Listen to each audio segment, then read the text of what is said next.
So this is effectively the home screen of the device here. The first thing to note is that the home screen we've extended. Okay. Imagine it like a scrapbook. Okay. So I want to put lots of content on my home screen. I have lots of content. Right. And lots of information. I've got Twitter here. So that's considered all part of the home screen, even so you just kind of move it. All part of the home screen. The concept around the home screen is all about bringing content and services to the end user. I don't want to have an experience that's about, you know, menu, programs, that kind of thing. I want everything to be accessible and dynamic. So with Twitter, this is live. Okay? I just simply use a gesture to scroll across and my Twitter feeds are updated automatically. Okay? I don't want to open up an application to do that. Okay? So we have 7 screens. This is my music application here. Okay? Then I have my clock with my weather and location here as well. I have a live stock ticker. Okay?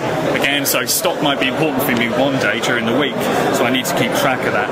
I have my email as well, and we have multiple views of the same widgets as well. So let me kind of show you what I mean there. So Make It Mine is all around providing an individualistic like experience on the device. So the way I do that is by simply pressing and holding on the screen. I can get rid of that widget if I don't want it. If I want to add a widget, then I simply just select here, clock, gone.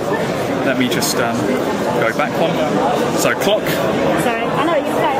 So I have multiple views on clock. So maybe so maybe I'll go for that. It's a little bit different. So I can add that clock onto the home screen. Sorry, I'll come back and point. Okay, no problem. So I can select what city I want to have that. So it's difficult to do upside down. So current city, and it just drops the clock in place. Okay, very, very simple. Just press and hold and drag that widget out from wherever I want. Okay. One of the other kind of aspects that we're talking about here is the ability for users to create different scenes. Okay. So, for example, in my working week, some parts of information or some bits of information are more important to me than maybe on the weekends. Okay. So if I select my scene, I have the ability to create a custom scene with all of the widgets and information that I want, or I can select some predefined ones as well. So for example, if maybe I'm at work today, so I can select, I don't want to save the previous scene, so I'm selecting day job, okay? And this is maybe more about productivity for me, okay? So I select that scene, and away I go. Okay, totally different look and feel. And I can scroll across. I still have my email there, I have my internet, my messaging, and so on and so forth. Okay. Agenda is important to me. Obviously, I'm at work. I need to be at places, so I have my agenda brought to the top level. Now, one of the real key elements of HTC Sense is all about allowing people to stay close.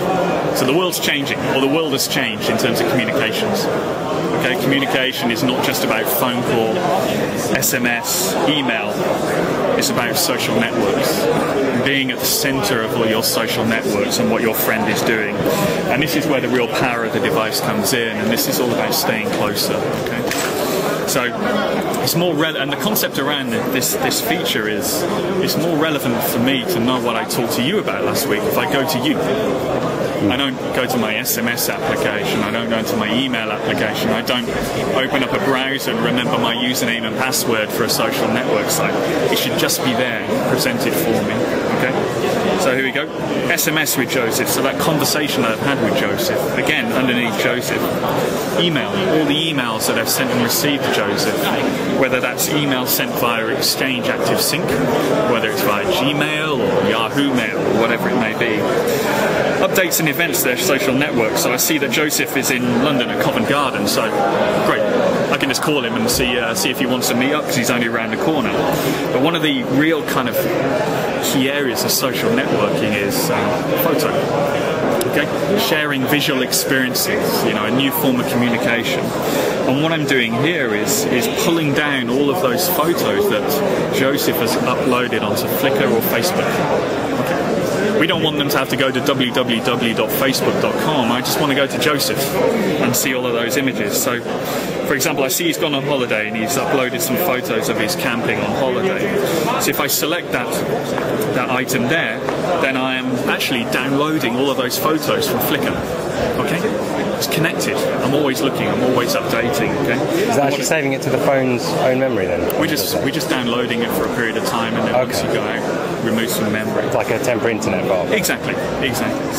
So you know, photos are in a film strip view. Okay, maybe I want to view them in a landscape mode, so I can view them in landscape. For some reason it's not.